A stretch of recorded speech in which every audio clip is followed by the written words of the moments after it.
जल में बसे कुमुदिनी, चंदा बसे आकाश। जो है जाको भावना, सोता ही के पास। कबीरदास जी महाराज बहुत सुंदर कहते हैं कि कमल जल में रहता है और चंद्रमा आकाश में, फिर भी ऐसा प्रतीत होता है जैसे चंद्रमा जल में ही है। उसी प्रकार इस जगत में जिसकी जैसी भावना होती है, उसे जगत वैसा ही दिखता है। इसलिए इस जगत में भावना की ही प्रधानता है। परमात्मा सर्वसुलभ है, ये कोई कोरी कल्पना नहीं है, यथार्थ है, सत्य है। अब जो मेरी बातें सुन रहे हैं वो कहेंगे कि यदि परमात्मा इतना ही सुलभ है तो वो प्रकट क्यों नहीं होता, मुझे दिखाई क्यों नहीं देता, मुझसे मिलता क्यों नहीं। ये प्रश्न भी स्वाभाविक है। तो इसे ऐसे समझ सकते हैं कि आप एक कंपनी के मालिक हो और आपकी कंपनी में 1000 2000 जैसे व्यक्ति काम करते हैं। तो क्या आप सभी काम करने वालों से ये बताते चलते हैं कि जानते हो ये कंपनी मेरी है, इसे मैंने बनाया है? क्या कभी कंपनी का मालिक ऐसी बातें करता फिरेगा? नहीं, उसे कोई जरूरत नहीं है। वो अपना गुणगान करता हुआ चले, इसकी उसे कोई जरूरत नहीं है।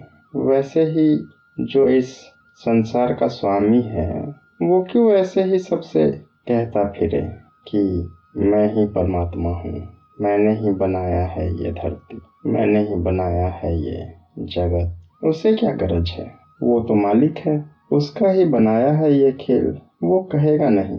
इस जगत में कोई भी वस्तु बिना परिश्रम के नहीं मिलती, बस एक परमात्मा ही है जो सर्वसुलभ है। क्यों सर्वसुलभ है? क्योंकि उसने ही इस जगत का निर्माण किया है, वही इस जगत का निमित्त भी है और वही इस जगत का उपादान भी है। इसलिए ये जगत उसे प्रिय है, बहुत प्रिय है, और हम भी उसे इसी कारण प्रिय हैं। इस बात को थोड़ी और गहराई से समझते हैं तो यह बात हमें और स्पष्टता से समझ आ जाएगी कि परमात्मा सर्वसुलभ क्यों है। जैसा कि गीता जी में भगवान ने कहा है, अनन्य चेतः सततम यो माम स्मरति नित्यः तस्याहं सुलभम पार्थ नित्य युक्तस्य योगिनः। यहाँ भगवान अर्जुन से कहते हैं कि जो नित्य निरंतर अनन्य चित्त से मुझ परमेश्वर का स्मरण करता है और निरंतर मुझ में चित्त को लगाए हुए है, उसके लिए मैं सुलभ हूँ। वो योगी बहुत ही सरलता से मुझे पा लेता है। ये भगवान के वचन है, ये कोई व्यक्ति नहीं कह रहा है। और यदि भगवान ने ऐसा कहा है तो ऐसा ही है।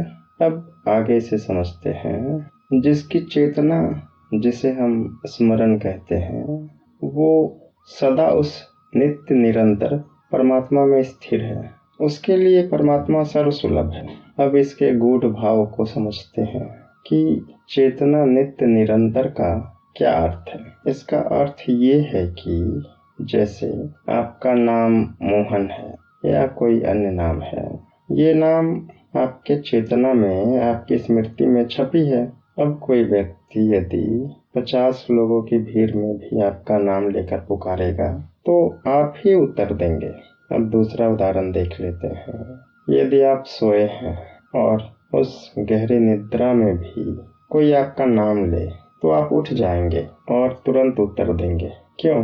क्योंकि आपकी चेतना ने ये स्वीकार किया है कि मैं मोहन हूँ। इसलिए चाहे जैसी भी अवस्था या परिस्थिति आ जाए, आपकी चेतना स्थिर है कि मैं ही मोहन हूँ। इसी प्रकार भगवान कहते हैं कि नित्य निरंतर अनन्य चित्त। इसका अर्थ ये नहीं है कि हम 10 घंटा या 12 घंटा आंखें बंद करके हरे राम हरे कृष्ण करते रहे। इसका अर्थ यही है कि हम स्वीकार कर ले कि मैं प्रभु का हूँ और प्रभु मेरे हैं। फिर हमारा प्रत्येक कार्य ही भक्ति है और हमारा बोलना सुमिरन है। फिर हम सोते हुए भी हैं तो प्रभु के लिए, और रोते भी हैं तो प्रभु के लिए। अब कोई शिकायत नहीं रहेगी, अब कोई फरियाद नहीं बचेगा। फिर तो युद्ध के मैदान में भी आप गीता का ज्ञान दे सकते हैं और गीता का ज्ञान सुन भी सकते हैं, क्योंकि अब वो नहीं है जो इस संसार का भाग था, अब वो है जो परमात्मा का भाग है। ये परमात्मा की सर्वसुलभता की, भक्ति की पराकाष्ठा है। फिर व्यक्ति को इस संसार का या फिर इस जीवन का कोई डर, कोई मोह, कोई बंधन विचलित नहीं करता, भयभीत नहीं करता। बहुत सुंदर अवस्था है ये, बहुत ही सुंदर। इसका वर्णन करना असंभव है। इस विषय में एक दृष्टांत याद आ रहा है। ये घटना स्वामी एकनाथ जी महाराज के जीवन की है। एक बार एक जिज्ञासु जो तर्क के माध्यम से जानना चाहता था कि परमात्मा है कि नहीं है, पैठन आता है जहाँ एकनाथ जी महाराज रहते थे और वहाँ के विद्वान लोगों से ईश्वर के अस्तित्व पर सवाल उठाता है कि ईश्वर है या नहीं है। अब यदि कोई तर्क के माध्यम से या विद्वता से जानना चाहे कि ईश्वर है या नहीं है, तो फिर वो कभी संतुष्ट नहीं हो सकता, क्योंकि जो खोजता है वो उसे पा लेता है और जो कौतूहल बुद्धि से उस ईश्वर को परखना चाहता है वो खाली रह जाता है। वैसे ही वो जो विद्वान जिज्ञासु था वो भी खाली था और वो अपने विद्वता के दम पे ईश्वर के अस्तित्व को चुनौती दे रहा था। और पैठन में बहुत से विद्वान थे जो ईश्वर के अस्तित्व को मानते थे। अब उनका उनसे शास्त्रार्थ होने लगा। अब जब दो खाली बर्तन आपस में शास्त्रार्थ के द्वारा ईश्वर के अस्तित्व पर जोर आजमाइश करने लगे तो बहुत शोर हुआ, बहुत विद्वता के बाण चले, किंतु निष्कर्ष कुछ नहीं निकला। अंत में दोनों पक्ष थक हार गए। वो जिज्ञासु जो शास्त्रार्थ करने आया था और जो विद्वान शास्त्रार्थ कर रहे थे, दोनों ही विवल हो गए। उन्हें लगा कि अब इस व्यक्ति को समझाना हमारे बस का नहीं है। तब उन्होंने कहा कि आप ऐसा करो कि इस पैठन में अब एक व्यक्ति ही बचा है जो तुम्हें ईश्वर को बता सकता है।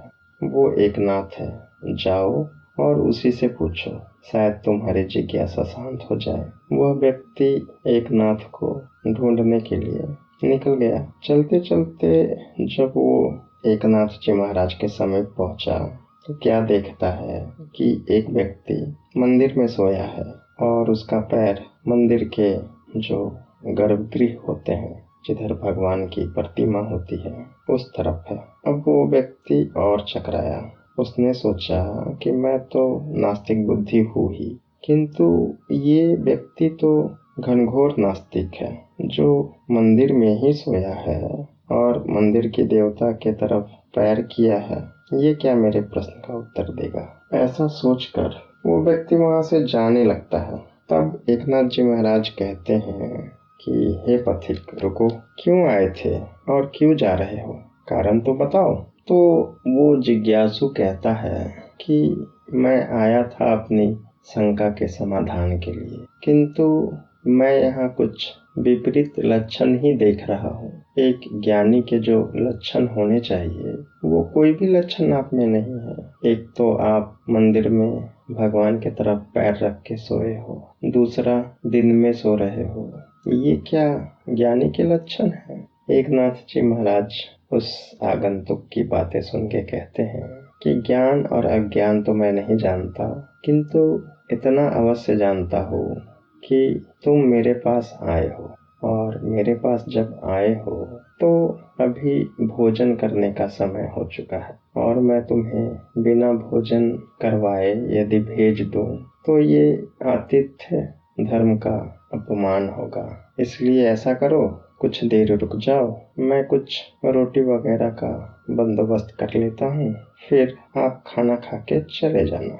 आगंतुक को भी भूख लगी थी। उसने भी सोचा चलो ज्ञान ध्यान की बातों में क्या रखा है, ऐसे भी इस व्यक्ति में कुछ विशेष तो दिखता नहीं है, खाना खा लेता हूँ और फिर आगे की यात्रा आरंभ करूंगा। ऐसा सोचकर वो व्यक्ति एकनाथ जी महाराज के पास रुक जाता है। एकनाथ जी महाराज आटा गूंथते हैं और आटे का टिक्कर बनाकर आग के ऊपर रख देते हैं। इतने में एक कुत्ता कहीं से आता है और एक टिक्कर उठा के भागने लगता है। इतने में एकनाथ जी महाराज भी घी का कटोरा लेकर उस कुत्ते के पीछे भागते हैं। अरे रुको, कहाँ जा रहे हो, रुको। इस प्रकार से वो कुत्ते के पीछे भागते हैं। अब वो जो आगंतुक जिज्ञासु व्यक्ति था, वो देखता है कि ये तो निरा मूर्ख है, एक टिक्कर तक किसी प्राणी को नहीं दे सकता, ये क्या मेरे प्रश्नों का उत्तर देगा।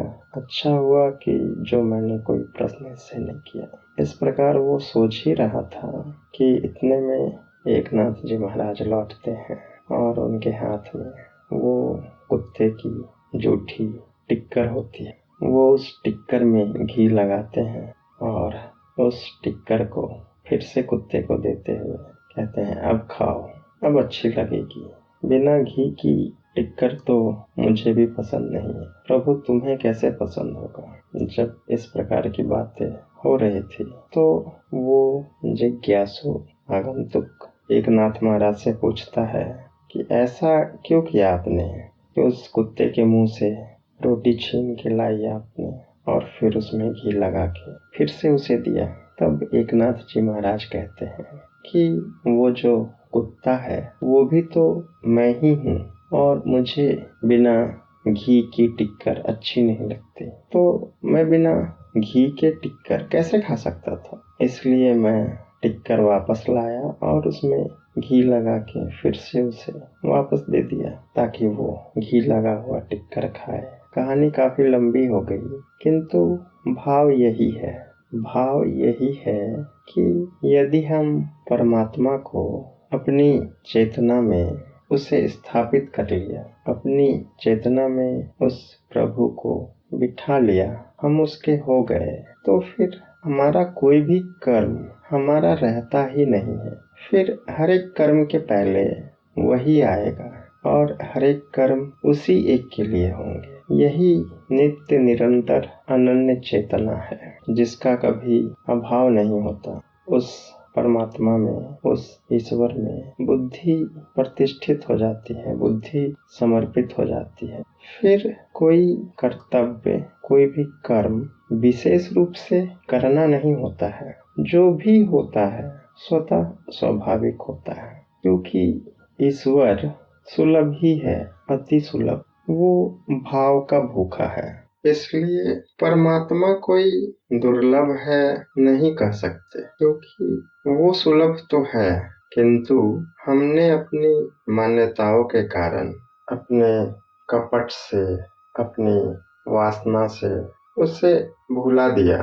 भुला क्या दिया, हमने कभी उसकी आवश्यकता ही नहीं समझी। हम अपने में इतने मस्त हो गए, इस संसार में इतने व्यस्त हो गए कि हमें कभी उसकी याद ही नहीं आई कि वो कभी इतनी सुलभता से आ भी सकता है, क्योंकि वो तो है, अति सुलभ है। क्योंकि कहा भी गया है कि हरि व्यापक सर्वत्र समाना, प्रेम ते प्रगट हो ही मैं जाना। वो सर्वत्र समान रूप से विद्यमान है, किंतु उसे प्रकट करने का साधन प्रेम ही है।